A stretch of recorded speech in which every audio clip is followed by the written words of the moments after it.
Hong Kong, alarm over proposed law that could ban anyone from leaving. Here's a summary of the article. The influential Hong Kong Bar Association has spoken out against a government proposal that could give apparently unfettered power to the immigration director to stop anyone leaving the city. The Hong Kong Bar Association expressed alarm on Friday in a paper submitted to the city's Legislative Council about the proposed law, which could bar any individual, whether resident or not, from boarding a carrier out of the financial hub. If a new power to prevent Hong Kong residents and others from leaving the region is to be conferred, it should be for the courts, not the director, to decide when it is necessary and proportionate to impose a travel ban, it added. Since the imposition of a new national security law in June last year, an increasing number of democracy activists and politicians have fled into exile, as China tightens its grip on the semi-autonomous city. In late January, the city's government proposed amending an existing law to empower the Director of Immigration to bar an individual from leaving without first going through a court. The HKBA also pointed out that there were existing powers to prevent a person from leaving Hong Kong, including the newly implemented security law, which can demand the surrender of travel documents in certain circumstances. Since Beijing's imposition of the national security law to snuff out huge democracy protests, nearly 100 people, including democracy media tycoon Jimmy Lai and prominent activist Joshua Wong, have been arrested. This post received a score of 7,300, with an upvote ratio of 96%. Here are the top comments in response to this article.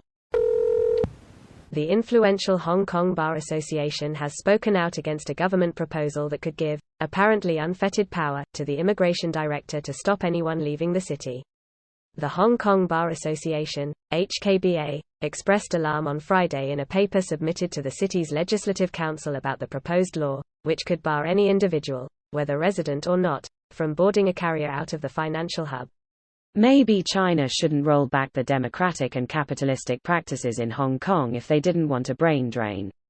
They don't care about Hong Kong anymore. It's no longer their portal to the West's money, it's a thorn in their side with all the cultural differences and freedom going against one China. All of the manufacturing that has made China's economy so massive happens on the mainland. Hong Kong used to be important for China economically, but not anymore now that everyone is buying all their manufactured goods from China. Yep. And why the CCP let Britain keep HK in the first place? Isn't 3% still a sizable portion of the economy, though?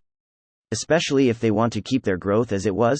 It still is, and there may be pieces other than 3% that predicate on having a stable source of banking income in China.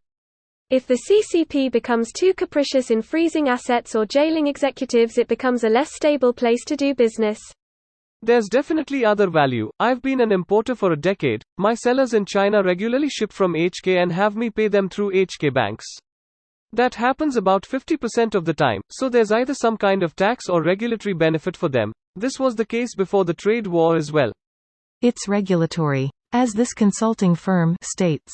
As with any bureaucratic formality in China, this can be slow, difficult, and sometimes, if China is facing a period of great capital outflow, flat out impossible. Hong Kong isn't subject to any of this. You can check in any time you like, but you can never leave. Escape from Hong Kong starring Kurt Russell. Snake Plissken? I thought he was dead. Yeah, Snake's dead. But his son Sharktailfin has taken up this fight. Greater than the Hong Kong Bar Association (HKBA) expressed alarm on Friday in a paper submitted to the city's Legislative Council about the proposed law, which could bar any individual, whether resident or not, from boarding a carrier out of the financial hub. So foreign citizens too? Pretty much. Canadians and Australians, the two middle powers doing the most aggressive posturing against expanding CPC authoritarianism, should not go to China. It's such a shame. Beautiful country. Terrible government. This video was automatically created by Reddit to speech. The article and comments in this video were selected from Reddit according to their upvotes, and any paraphrasing was performed by smmry.com, without any human intervention.